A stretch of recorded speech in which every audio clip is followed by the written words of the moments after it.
اف دربندی خانه 3 کیلومتران باشور روجاوای باجار حلبچه کردستان عراقی در ارتجا شویدی یاکو شوا اکشنبی لسر سنور عراق و ایران پیک هاتی و دهزا 7.3 یا پیوانا رختری دابو حتی نها زیدتری 200 کسان جیان خواج دست داید.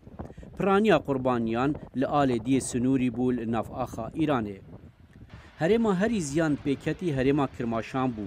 جگیری پارزگار کرماشان گوتیا هجمارا مریان حتی نها گهایا 207 کسان و زیدتر 1700 کسان بریندار بونه.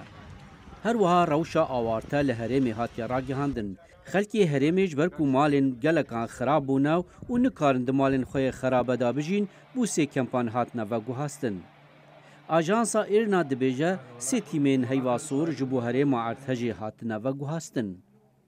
لآلی عراقی بر پرسین فرمیج سلیمانی دانزانین کو 6 کس لآلی سنور عراقی لهرما حلبچه مرنه هر وها 105 کس جی بریندار بونه.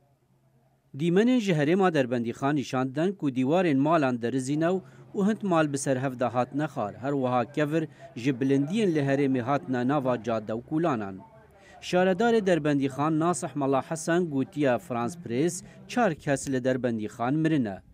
هر وها لباجار کلار جی زاروکک و ظلامکی کال مرنه. دیسان آواهی هر رفتنه و زیان مادی گلک چه بونه.